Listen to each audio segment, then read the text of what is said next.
अभी हाल ही में केंद्र सरकार ने ऑल इंडिया कोटे के अंडर में ओबीसी को 27% और इकोनॉमिकली वीकर सेक्शन को 10% जो रिजर्वेशन दिया है, उसके बारे में आज हम चर्चा करेंगे। तो हम पहले देखेंगे कि यह मेडिकल के लिए जो एक कॉमन एंट्रेंस टेस्ट होती है, नीट, उसके बारे में हम जानकारी लेंगे। तो नीट यानी national eligibility cum entrance test, यह एक मेडिकल के लिए होने वाली एंट्रेंस एग्ज़ाम है, जिसके द्वारा अंडर ग्रेजुएट मतलब एमबीबीएस और पोस्ट ग्रेजुएट मतलब एमडी एमएस, ये जो कोर्सेस है, मेडिकल कोर्सेस है, इसके लिए दाखिला दिया जाता है। उसके लिए यह एग्ज़ाम दी जाती है। नीट की शुरुआत असल में 2013 में हुई, लेकिन अगले साल इसे बंद कर दिया। तब से 2016 तक इस एग्ज़ाम को AIPMT करके लिया जाती थी। और इसके अंडर में जो भी जैसे सेंट्रल के जो मेडिकल कॉलेजेस होते थे, कि एम्स बोलिए या आर्म फोर्सेस मेडिकल कॉलेजेस, तो इनके लिए, और जो स्टेट का जो ऑल इंडिया कोटा होता था, उसके बारे में बाद में चर्चा करेंगे, उसके लिए AIPMT ली जाती थी। लेकिन क्या हुआ कि हमारे महाराष्ट्र की अगर बात करेंगे तो यहाँ मेडिकल के लिए MHCET मेडिकल करके ली जाती थी। उत्तर प्रदेश के लिए, कर्नाटक के लिए, ये सब जगह अलग अलग होती थी। यह एक स्टेट के लिए एक एग्ज़ाम हो गई। उसके बाद में यह AIPMT हो गई। वर्धा में वर्धा की जो मेडिकल कॉलेजेस है सेवाग्राम, उसकी अलग से AIPMT होती थी। बाद में CMC वेल्लोर है, जिपमार है, इनके अलग अलग सब जगह इतने सारे एग्ज़ाम उनके होते थे। इसके कारण मतलब हो ही सकता है, निश्चित रूप से यह है कि इतने सारे एग्ज़ाम होने के कारण स्टूडेंट को मतलब AIPMT की तैयारी करो, MSCT की तैयारी कीजिए। उसके बाद में यह CMC वेल्लोर, जिपमार, इनकी सब AMFC arm forces medical college, तो इनकी तैयारी करो। ये सब इतना सारा स्टेट है वो स्टूडेंट पर आ जाता था। साथ ही इन कभी कभी कोई एग्ज़ाम की जो तारीखें भी जो है, वो डेट्स भी कभी मिलती नहीं थी। उसके साथ साथ में जो उसकी जो फीस भी होती थी, वो भी स्टूडेंट को काफ़ी ज़्यादा मात्रा में पे करनी होती थी। इसके कारण खुद इंडियन मेडिकल काउंसिल ने अपने इसमें एक 10D करके एक्ट उसमें डाला, और उन्होंने कहा कि भाई स्टूडेंट पर इतना सारा स्ट्रेस आता है, तो एक ही मेडिकल के एग्ज़ाम के लिए इतना सारा एग्ज़ाम उसको देना, यह अच्छी बात नहीं है। इस वजह से उन्होंने ये कहा कि हम इसके लिए केवल एक मेडिकल एंट्रेंस लेंगे, और जिसके द्वारा वो किसी भी मेडिकल कॉलेज में एडमिशन ले पाएगा। तो इसी के चलते एक इस प्रकार की कॉमन एंट्रेंस टेस्ट यानी नीट की एक प्रावधान वहाँ पे किया गया। और 2016 में सुप्रीम कोर्ट ने भी इसके लिए हामी भरी, और उन्होंने एक मतलब हरी झंडी दिखा दी कि हाँ, एक इस प्रकार के आप ये एग्ज़ाम ले सकते हैं। नीट की जो एग्ज़ाम जो है वो पूरे भारत में अंडर ग्रेजुएट और पोस्ट ग्रेजुएट के मेडिकल के एग्ज़ाम के लिए सर्वमान्य हो गई। कुछ साल पहले तक इसे CBSE ने कंडक्ट किया, और 2018 में और एक उसमें बदलाव लाया गया, और गवर्नमेंट ने नेशनल टेस्टिंग एजेंसी करके एक अलग से बॉडी फॉर्म उन्होंने की, और वह भी तब से लेकर 2018 से लेकर अब तक नेशनल टेस्टिंग एजेंसी ही है, यह नीट की एग्ज़ाम ले रही है। अभी तक जिसके लिए 27% OBC के कोटे की या EWS के 10% कोटे की बात की गई, उसे कहा गया है, उसमें यह कहा गया है कि ऑल इंडिया कोटा। फिर सवाल ये उठता है कि ऑल इंडिया कोटा क्या है। जो सेंट्रल के जो कॉलेजेस है, एम्स है, आर्म फोर्सेस मेडिकल कॉलेजेस है, तो इसमें जो भी उनका सीट का कोटा है, वो 100% कोटा पूरी तरीके से, जो ये पूरा कोटा ओपन कोटा है, मतलब किसी भी स्टेट का विद्यार्थी वहाँ पे आके अपनी एडमिशन ले सकता है। लेकिन जो स्टेट के जो कॉलेजेस है, वह स्टेट के कॉलेजेस के लिए प्रावधान ये है कि वे स्टेट के जो बच्चे हैं, स्टूडेंट है, उनका भी एक इंटरेस्ट उसमें होना चाहिए। इस वजह से 85% सीटें जो है वह सीटें स्टेट के लिए अलॉट की जाती है और 15% सीटें जो है यह सीटें वह स्टेट के कोटे में से सेंटर के कोटे में दी जाती है। और इसी को कहा जाता है, यह है MBBS के लिए। और जो पोस्ट ग्रेजुएट की जो सीटें जो है उसमें से 50% सीटें जो है वह सीटें 50% सीटें स्टेट के कोटे में रहती है और 50% जो सीटें जो है वह अपने में से सेंटर को अलॉट करते हैं। तो इस प्रकार से 15% अंडर ग्रेजुएट के लिए और 50% स्टेट के अपना पोस्ट ग्रेजुएट के एग्ज़ाम के लिए जो ये सीटें जाती है उस सीटें को ऑल इंडिया कोटा कहा गया है। उसका भी प्रावधान जो है वह प्रावधान 1986 में सुप्रीम कोर्ट ने किया कि क्योंकि बहुत बार क्या होता है कि कोई जो स्टूडेंट रहता है उसे डोमिसाइल का प्रॉब्लम आ सकता है या वह किसी सेंटर के अच्छे कॉलेजेस में वह एडमिशन लेना चाहता है, तो लेकिन उसका अगर वो स्टेट का अगर विद्यार्थी अगर होता अगर है तो उसके पास अगर मार्क्स अगर अच्छे अगर है तो वह सेंटर के कोटे में जा सकता है। या किसी का डोमिसाइल का अगर प्रॉब्लम अगर है, समस्या अगर किसी के डोमिसाइल की अगर समस्या अगर है, लेकिन उसके साथ में अगर उसके मेरिट्स के अगर मार्क्स अगर अच्छे अगर है तो उसको भी एडमिशन मिलनी चाहिए, यह कहकर इसका प्रावधान किया गया। फिर सवाल ये उठता है कि मेडिकल की एडमिशन के लिए ये जो रिजर्वेशन जो है इसकी शुरुआत कब हुई। तो असल में 2007 तक मेडिकल की एडमिशन के लिए कोई किसी प्रकार का रिजर्वेशन का प्रावधान नहीं था। 2007 में सुप्रीम कोर्ट में एक केस आया, Abhay Singh versus union of India, और इस केस के द्वारा यह प्रावधान किया गया है कि ऑल इंडिया कोटे में 15% शेड्यूल कास्ट के लिए, 7.5% मतलब 7.5% यह शेड्यूल ट्राइब्स के लिए ऑल इंडिया कोटे के अंडर में रिजर्वेशन रखने का उसमें निर्देश दिया गया। और उसी साल 2007 में केंद्र सरकार ने इस ऑल इंडिया कोटे के अंडर में 27% OBC के लिए आरक्षण का प्रावधान किया।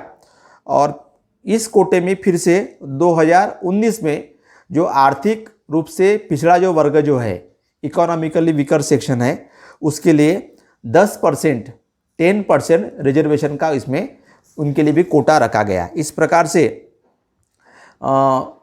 शेड्यूल कास्ट के लिए 15%, शेड्यूल ट्राइब्स के लिए 7.5%,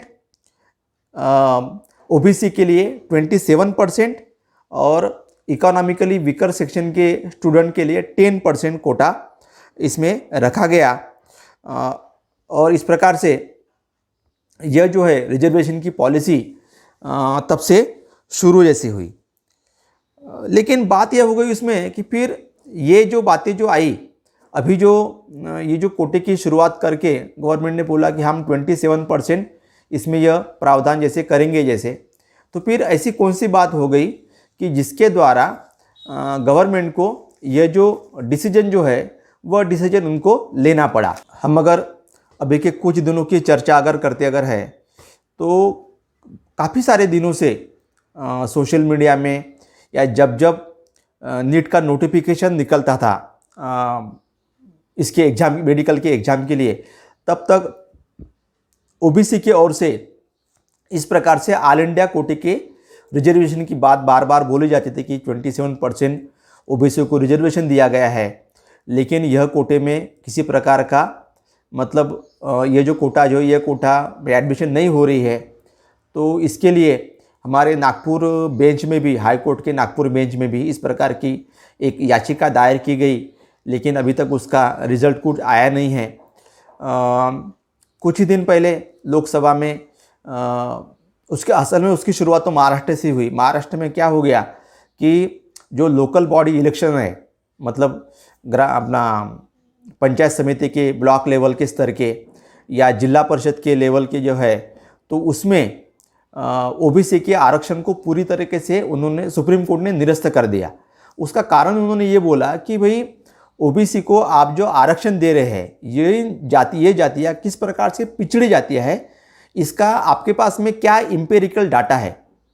लेकिन गवर्नमेंट के पास, महाराष्ट्र सरकार की बात बोलिए, इनके पास ऐसा कोई डाटा ना होने के कारण ये डाटा सुप्रीम कोर्ट के सामने वो रख नहीं पाए, और इसी कारण से सुप्रीम कोर्ट ने इन प्रकार के लोकल बॉडी इलेक्शन में ओबीसी के आरक्षण को पूरी तरीके से इन्होंने मतलब ख़त्म कर दिया। बाद में ये उठा कि भाई फिर लोकसभा में इसके बारे में चर्चा हुई कि आप इम्पेरिकल डाटा दीजिए, जो भी 2011 में पिछड़े वर्ग की जो जनगणना हुई, सेंसस हुआ, उसका डाटा दीजिए। लेकिन गवर्नमेंट ने इस प्रकार से डाटा देने से पूरी तरीके से इनकार कर दिया कि उसका एक भी इस पर इम्पैक्ट जैसे पड़ा। उसके साथ साथ में बात यह हो गई कि आने वाले अगले साल की अगर हम बात करें तो उत्तर प्रदेश, पंजाब, उत्तराखंड, हिमाचल प्रदेश, गुजरात, गोवा और मणिपुर, इनके इलेक्शन है 2022 में। तो यहाँ का जो ओबीसी जो वर्ग जो है, निश्चित रूप से राजनीतिक स्तर की अगर बात करेंगे तो इसका इम्पैक्ट कुछ न कुछ होने वाला है। और गवर्नमेंट, केंद्र सरकार जो है, ये सब बातों की अगर ध्यान देंगी तो उनको कुछ न कुछ डिसीजन लेना ज़रूरी था। लेकिन यह तो बातें हो गई, लेकिन असल में एक बहुत बड़ी घटना यहाँ पे यह हो गई कि मतलब इस घटना ने हो गई कि 2020 में, जुलाई 2020 में तमिलनाडु में जो उस समय की अपोजिशन पार्टी थी डीएमके, उन्होंने एक याचिका दायर की और कहा कि जो ऑल इंडिया कोटा जो है, इस ऑल इंडिया कोटे में 27% जो ओबीसी को आरक्षण दिया गया है, लेकिन इस आरक्षण का इम्प्लीमेंटेशन नहीं हो पा रहा है, वो गवर्नमेंट ने करना चाहिए। तो उस समय जब ये हुआ केस वहाँ पर जब चल रही थी, तब गवर्नमेंट ने ये बात बोली कि अभी नीट का नोटिफिकेशन निकल चुका है, तो इस वजह से हम इस साल नहीं लेकिन अगले साल हम इसके लिए इसका प्रावधान हम करेंगे, अगले साल से हम इसकी शुरुआत करेंगे। और उन्होंने कह भी दिया कि हाँ, हम ये करेंगे। 13 जुलाई इस साल की बात, 13 जुलाई 2021 को जब नीट का नोटिफिकेशन जारी किया गया, तब इस ऑल इंडिया कोटे में ओबीसी के आरक्षण की ऐसी कोई बात थी नहीं। मतलब उन्होंने पूरी तरीके से फिर से उसमें कुछ डाला नहीं गया। तो यह देखकर 19 जुलाई 2021 को, मतलब इस साल, डीएमके ने मद्रास हाई कोर्ट में फिर से याचिका उन्होंने दायर की, कंटेम्प्ट ऑफ कोर्ट की, कि भाई कोर्ट के सामने ही केंद्र सरकार ने कहा कि अगले साल से हम लोग इसके लिए आरक्षण देंगे, लेकिन फिर से हम अगर नीट का नोटिफिकेशन हम देखते है तो इस प्रकार से कोई इसमें आरक्षण है ही नहीं। ये तो सीधी सीधी कोर्ट की अवमानना है। इस वजह से इंडिया के सॉलिसिटर जनरल तुषार मेहता खुद वहाँ पे खड़े हुए कोर्ट में, और उन्होंने कहा कि भाई हाँ, हम गवर्नमेंट जल्दी जल्द इसके लिए कुछ न कुछ फैसला लेने वाली है। और इस प्रकार केंद्र सरकार तुरंत सख्ती में आ गई और उन्होंने इस प्रकार ऑल इंडिया कोटे में 27% ओबीसी को और 10% इकोनॉमिकली वीकर सेक्शन को, आर्थिक रूप से दुर्बल जो हमारी जातियाँ जो है, उनके लिए उन्होंने इसका प्रावधान जैसा किया गया।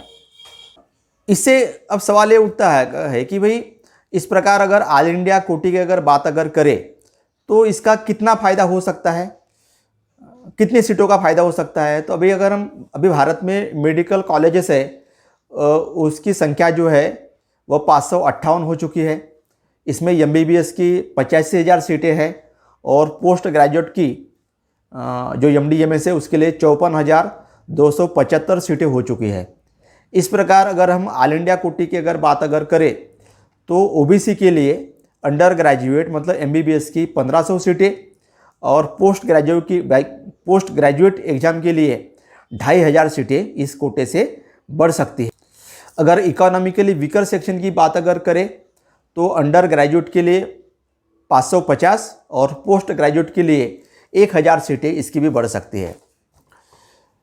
तो आखिर में इस कोटे का जो गवर्नमेंट ने इम्प्लीमेंटेशन की, मतलब इसकी जो घोषणा जो की है, हमको जितना लगता है उतनी ये आसान बात नहीं है, क्योंकि नीट के नोटिफिकेशन में भी कहा गया है, नोटिफिकेशन ये लिए कहा गया है कि भाई ऐसा ही एक रिजर्वेशन की पॉलिसी का case Saloni Kumari versus union of India, यह सुप्रीम कोर्ट में चल रहा है। तो उसका रिजल्ट कैसा आता है उसके अंडर में, उसके बाद में हम, मतलब सब्जेक्ट टू ये जो सलोनी कुमारी का केस है उसके कॉन्टेक्स्ट में हम इसका जो ओबीसी का जो रिजर्वेशन है वो लागू रहेगा। और दूसरी सबसे महत्वपूर्ण बात ये बात है, आप सभी को पता है, वह 1992 का Indira Sahni versus union of India, ये जो केस, जो बहुचर्चित केस है, और इस केस में सुप्रीम कोर्ट की 9 जजेस की बेंच ने यह पूरी तरीके से ये कह दिया कि भाई जो भी रिजर्वेशन है वह रिजर्वेशन 50% के ऊपर नहीं जाना चाहिए। मतलब सभी प्रकार की जो रिजर्वेशन है, यह रिजर्वेशन 50% हो और 50% जो है ओपन के लिए कोटा हो। अगर हम इसी कोटे की बात करें, जो रिजर्वेशन पॉलिसी की बात करें जिसके लिए अभी इस प्रकार की घोषणा हुई है, तो शेड्यूल कास्ट के लिए 15%, शेड्यूल ट्राइब्स के लिए 7.5%, ओबीसी के लिए 27%, बाद में इकोनॉमिकली वीकर सेक्शन के लिए 10%। अगर इन सभी को जोड़ देते है तो यह 57.5% हो जाता है, जो 50% के कोटे से ऊपर चला गया है। इसी के चलते इस कॉन्टेस्ट में और एक बात बोलना चाहूँगा कि हमारे महाराष्ट्र गवर्नमेंट ने कुछ दिन पहले जो मराठा रिजर्वेशन है उसका भी प्रावधान किया गया। उसके लिए तो बॉम्बे हाई कोर्ट ने हामी भी भरी, उन्होंने मतलब कह दिया कि हाँ इस प्रकार का लागू होगा, लेकिन सुप्रीम कोर्ट ने फिर से उसे डिक्लाइन कर दिया और इस प्रकार से महाराष्ट्र के लिए जो मराठों के लिए जो आरक्षण दिया गया था वह आरक्षण भी रद्द हो गया। तो इस प्रकार से इस मेडिकल के एग्ज़ाम के लिए 57.5% मतलब 57.5% जो रिजर्वेशन हो चुका है वो 50% से ऊपर चला गया है।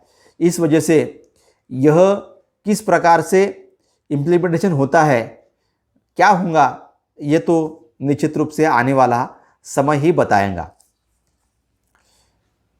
आपको हमारा ये वीडियो कैसा लगा, आप निश्चित रूप से हमें कमेंट सेक्शन में कमेंट करके बताइए। और ऐसे कौन से विषय है कि जिन विषयों के ऊपर में आप इस प्रकार से चर्चा चाहते हैं वो भी आप हमें बताइए, कमेंट करके बताइए। हमारे चैनल को सब्सक्राइब कीजिए, बेल आइकॉन पर बटन दबाइए ताकि आने वाले नए वीडियो की नोटिफिकेशन आपको मिलती रहे।